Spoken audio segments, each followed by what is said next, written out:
Hello मेरे प्यारे बच्चों, तो कैसे हो आप लोग। अभी लास्ट टाइम हमने जो है two pair of linear equation का हमने पार्ट 1 किया था, जिसमें हमने सिर्फ और सिर्फ ग्राफ रिप्रेजेंटेशन को लेकर हमने वहाँ पे बात की थी और डिस्कस किया था। और मैंने ग्राफ रिप्रेजेंटेशन से लेकर जितने भी डाउट्स थे, जितने भी पॉइंट थे, जितने भी कंसर्न थे, सब मैंने उसमें डिस्कस किया था। और मुझे यकीन है कि उस वीडियो को देखकर आपके जितने भी डाउट्स रहे होंगे ग्राफिकल रिप्रेजेंटेशन को लेकर लीनियर इक्वेशन में, वो सारे क्लियर हो गए होंगे। कैसे हम जो है ग्राफ को रिप्रेजेंट करते हैं और कैसे जो है ग्राफ ड्रॉ होता है, और उसमें जो हमने 3 पॉसिबिलिटीज़ हमने डिस्कस किया था। तो जिस किसी ने भी अगर वो वीडियो नहीं देखा है तो आप आई बटन पे जाकर या डिस्क्रिप्शन में जाकर जो है आप उस पार्ट 1 को जो है आप देख सकते हैं। और आज हम जो है उसी चैप्टर का लीनियर इक्वेशन इनटू वेरिएबल, या 10th में जो चैप्टर का नाम है pair of linear equation into variable, उसका आज हम पार्ट 2 करने वाले हैं। दैट मीन्स हमने आधा तो कर लिया था और हाफ जो है रह गया था। वो ये है कि अब लीनियर इक्वेशन इनटू वेरिएबल में जो हमारे वेरिएबल्स है उनके वैल्यूज़ हम कैसे फाइंड करते हैं या कैसे फाइंड करेंगे। और हमने थोड़ा सा डिस्कस भी किया था कि एक्चुअली में लीनियर इक्वेशन इनटू वेरिएबल में जो वेरिएबल्स के वैल्यूज़ होते हैं वो हम यहाँ पे भी 3 तरीके से फाइंड करते हैं। हमने ग्राफ में भी जो पॉसिबिलिटीज़ थी ग्राफ रिप्रेजेंटेशन के, वो 3 पॉसिबिलिटीज़ थी, हमने डिस्कस किया था। और यहाँ पे भी जो वेरिएबल के जो वैल्यूज़ फाइंड होंगे तो वो क्या होंगे, 3 मेथड से जो है यहाँ पे जो है हम वैल्यू फाइंड करेंगे। और हम यहाँ पे 3 मेथड पढ़ने वाले हैं, तो ज़रा अच्छे से ध्यान दीजिए। तो सबसे पहले हम देख लेते हैं कि हमारा जो सबसे पहला मेथड होने वाला है, जिसको हम बोलेंगे सब्स्टिट्यूशन मेथड। क्या बोलेंगे मेरे बच्चे? 1 सेकेंड, ज़रा मैं पेन सेट कर लूँ। हाँ, तो सबसे पहला जो हमारा मेथड होगा वो क्या होगा? Substitution method. तो सब्स्टिट्यूशन मेथड का क्या मतलब है? नाम से ही लग रहा है सब्स्टिट्यूशन मेथड, मतलब सब्स्टिट्यूशन। हम इसमें किसी की वैल्यू किसी दूसरे इक्वेशन में पुट करेंगे, तो सब्स्टिट्यूशन मेथड है। तो सबसे पहले अगर मैं यहाँ पे एक क्वेश्चन अगर लूँ, तो मैं एक क्वेश्चन यहाँ पर लेकर आपको बताता हूँ जी। तो यहाँ पे मैंने एक क्वेश्चन ले लिया है मेरे बच्चे, और वो क्वेश्चन ये है कि हमारा एक पहला इक्वेशन है x plus y is equal to 14, इसको हम इक्वेशन 1 मान लेते हैं। और x minus y is equal to 4, इसको हम क्या मान लेते हैं? इक्वेशन 2 मान लेते हैं। अब हम यहाँ पे कैसे x और y की वैल्यू निकालेंगे? तो हमें क्या करना है, सबसे पहले अगर हम इक्वेशन 1 की बात करें, जो कि हमारा इक्वेशन 1 यहाँ पे है, so x plus y is equal to अगर 14 है तो x इज इक्वल टू क्या हो जाएगा? 14 माइनस वाई हो जाएगा। x बराबर क्या हो जाएगा? 14 माइनस वाई होगा, हो जाएगा। अब इसको क्या करेंगे? इसको हम पुट करेंगे, पुट इन इक्वेशन 2। हम इसको क्या करेंगे बच्चे? इक्वेशन 2 में पुट करेंगे। तो इक्वेशन 2 में पुट कर लीजिए, ठीक है। तो इक्वेशन 2 हमारा क्या है? x minus y equal to 4 है, तो x की वैल्यू मेरा क्या है? 14 minus y and minus y is equal to 4। So ये वाला y जो यहाँ पे ये वाला y है, ठीक है। तो यहाँ पे क्या हो जाएगा? 14 minus 2y is equal to 4 and minus 2y is equal to 4 minus 14 and minus 2y is equal to minus 10, minus minus चला गया, तो यहाँ पे क्या हो जाएगा? y is equal to 10 by sorry तो यहाँ पे क्या हो जाएगा? y is equal to 10/2 which is y is equal to 5। ये हमारा क्या आ गया? ये हमारा आ गया y की वैल्यूज़, ठीक है। तो यहाँ पे मैंने क्या आ गया? y की वैल्यूज़ आ गया। अब जो भी मेरी y की वैल्यूज़ आई है, लाइक y की वैल्यूज़ जो हमारी 5 आई है, तो हम इसको इक्वेशन का मान लेते, 3 मान लेते हैं, या कुछ भी आप मान लीजिए। क्या करेंगे? Put the value of y in equation first. अब हम जो y की वैल्यू है आप किसी में पुट कर सकते हैं। आप चाहे तो इक्वेशन 1 में पुट कर दीजिए, इक्वेशन 2 में पुट कर दीजिए, पुट कर सकते हैं, ठीक है। तो मैं क्या करता हूँ? इक्वेशन 1 में पुट करता हूँ। इक्वेशन 1 मेरा क्या है? x plus y equal to 14 है, x plus y equal to क्या है? 14 है। So x plus y equal to 14 है, तो मैं क्या करूँगा? x प्लस वाई की वैल्यू कितनी है? 5 है, मतलब 14। So x equal to 14 minus 5, so x equal to 9। तो x की वैल्यू मेरी क्या आ गई?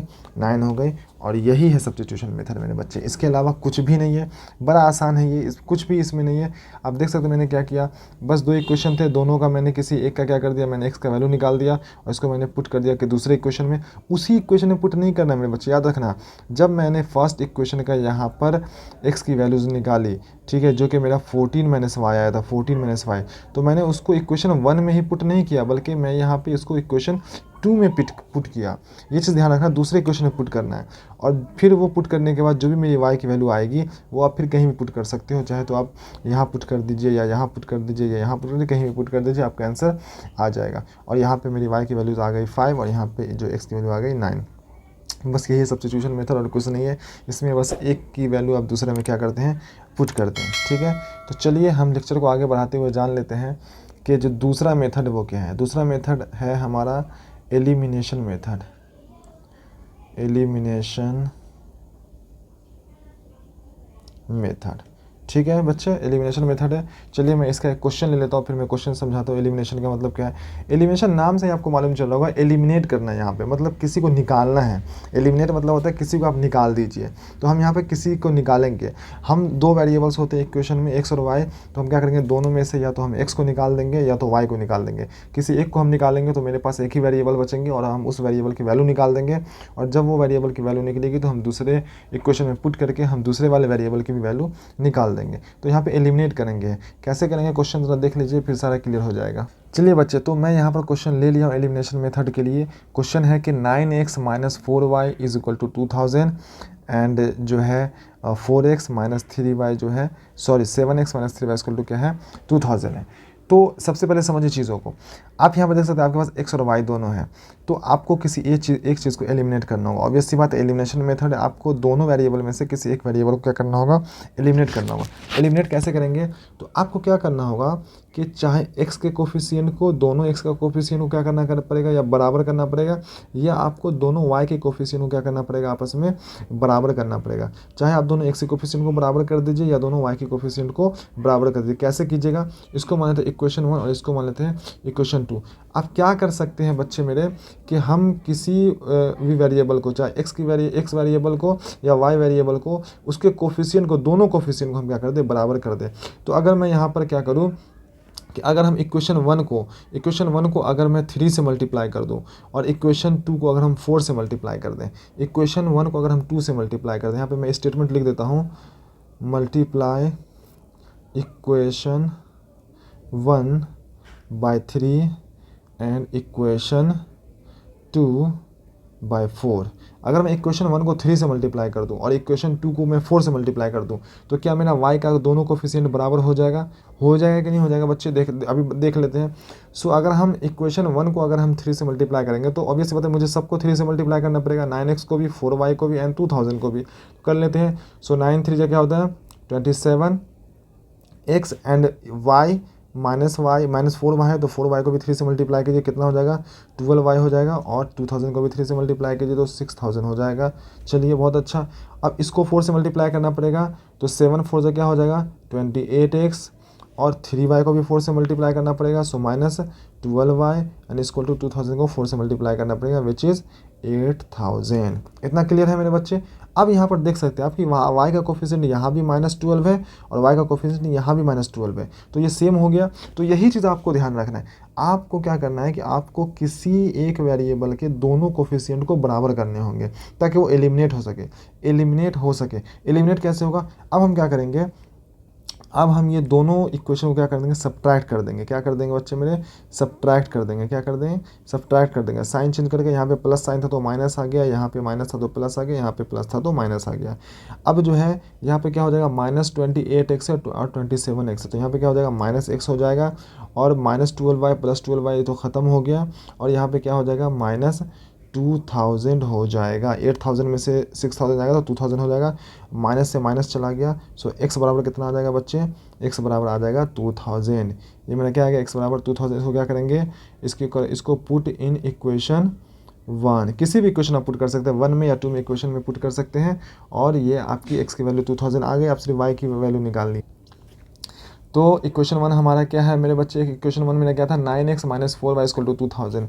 ठीक है, इक्वेशन मेरा फर्स्ट क्या था, 9x minus 4y equal to 2000। So 9 into x की वैल्यू मेरी क्या थी, 2000 थी, पुट कर देते हैं, -4y इक्वल टू 2000, और 9 को 2000 से मल्टीप्लाई कर दीजिए, 18000 हो जाएगा, और -4y is equal to 2000, -4y equal to 2000, 18000 उधर चलाया जाएगा, -18000 हो जाएगा, और -4y इक्वल टू हो जाएगा -16000।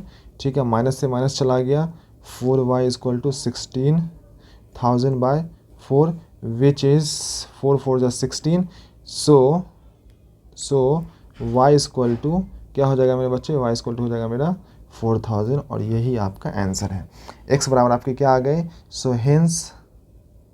हिंस x बराबर आपकी आ गई 2000 एंड y बराबर क्या आ गए मेरे बच्चे, y बराबर आ गई 4000 और यही आपका क्या है आंसर है। ठीक है, तो ये था एलिमिनेशन मेथड। कितना आसान था, कुछ मुश्किल नहीं। आपको बस इस बात का ध्यान रखना है कि आपको किसी एक वेरिएबल के कोफिशिएंट को आपको सेम कर देना होगा। आप चाहें तो इसको आप चाहते तो इसको आप 7 से मल्टीप्लाई करते तो यहाँ पे जो है ये x के कोफिशिएंट, और इसको अगर 9 से मल्टीप्लाई करते तो ये y का x का कोफिशिएंट, ये दोनों आपस में बराबर हो जाते, तो आप x को एलिमिनेट कर देते।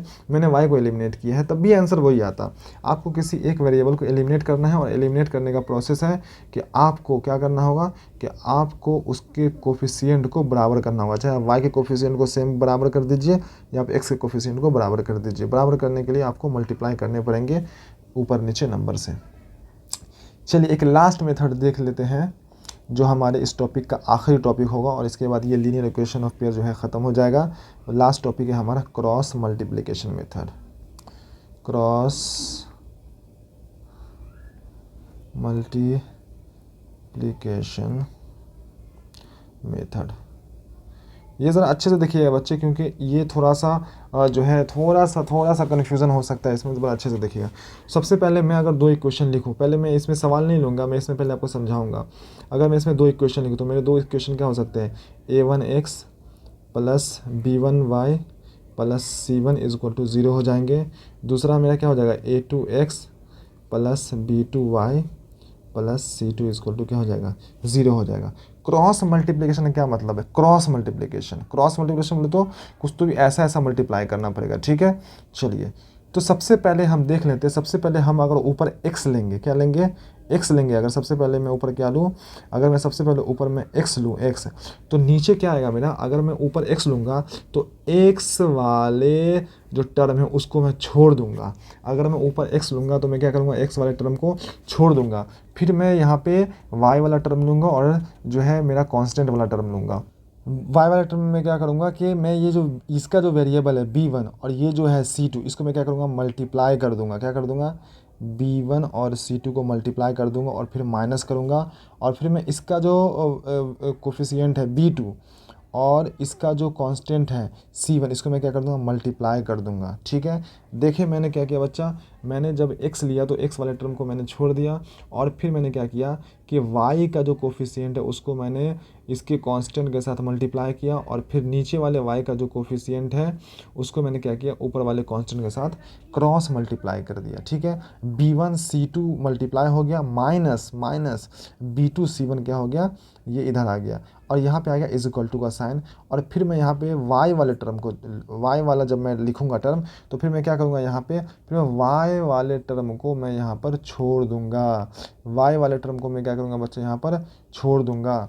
फिर आपको जो है x और कांस्टेंट को लेकर करना होगा। तो जब मैं y वाले टर्म को छोड़ूंगा बच्चे मेरे, तो यहाँ पर पहले मैं x का कोफिशिएंट लूँगा। तो x का कोफिशिएंट मेरा क्या है, a2 है, और ये मल्टीप्लाई होगा इस वाले कांस्टेंट से तो हो जाएगा c1, माइनस फिर मैं इस x का कोफिशिएंट लूँगा विच इज़ a1, और ये मल्टीप्लाई होगा मेरा इस वाले कांस्टेंट से विच इज़ c2। ठीक है, देखिए समझ में आ रहा है ना। जब मैं y वाला टर्म लूँगा तो मैं यहाँ पे y वाला टर्म छोड़ दूंगा, और फिर मैं नीचे वाले x का कोफिशिएंट को यहाँ वाले जो है कांस्टेंट से मल्टीप्लाई करूँगा और माइनस, एंड देन फिर मैं ऊपर वाले x के कोफिशिएंट को लूँगा और नीचे वाले कांस्टेंट के टर्म को क्या करूँगा, मल्टीप्लाई कर दूंगा, एंड देन फिर से इक्वल टू का साइन दूंगा। अब यहाँ पे मैं लूँगा 1, क्या लूँगा, 1 रिप्रेजेंट करता है कांस्टेंट को, x बोले तो x वेरिएबल, y वेरिएबल, और 1 रिप्रेजेंट करता है कांस्टेंट को। तो जब मैं 1 लूँगा तो मैं यहाँ पर क्या करूँगा मेरे बच्चे, यहाँ पे मैं कांस्टेंट वाला टर्म छोड़ दूंगा। क्या करूँगा, कांस्टेंट वाला टर्म छोड़ दूंगा। फिर आपको यहाँ पे क्या करना पड़ेगा, जब कांस्टेंट वाला टर्म छोड़ूंगा तो आपको यहाँ पर x का ये वाला जो कोफिशिएंट है, ये वाला कोफिशिएंट x का, इसको मैं मल्टीप्लाई करूँगा y के कोफिशिएंट से which is a1 and b2 and minus का साइन, और फिर मैं x का ये वाला कोफिशिएंट लूँगा a2 और मल्टीप्लाई कर दूँगा y वाले कोफिशिएंट से which is a2 and b1, और ये आपका जो है एक नया फॉर्मेट निकल कर आएगा which is x divided by b1 c2 minus b2 c1 and जो है y divided by a2 c1 and then a1 c2, और फिर जो है 1 divided by a1 b2 and minus a2 b1। अब यहाँ पे क्या करना होगा कि अगर आपको x की वैल्यू निकालनी है तो x को कर देना है इस वाले टर्म के साथ बराबर, x को क्या कर देना है, इस वाले टर्म के साथ बराबर कर देना है, इज इक्वल टू कर देना है। और अगर y वाला टर्म निकालना है तो y वाले टर्म को फिर से आपको क्या करना है, कांस्टेंट वाले टर्म के साथ बराबर कर देना है, और इससे क्या हो जाएगा, आपके x और y की वैल्यू निकल जाएगी। अभी मैं क्वेश्चन लेता हूँ और सारे चीज़ें क्लियर हो जाएंगी, जितने भी डाउट्स हैं। मैं एक क्वेश्चन लेता हूँ बस। चलिए क्वेश्चन ले लेते हैं।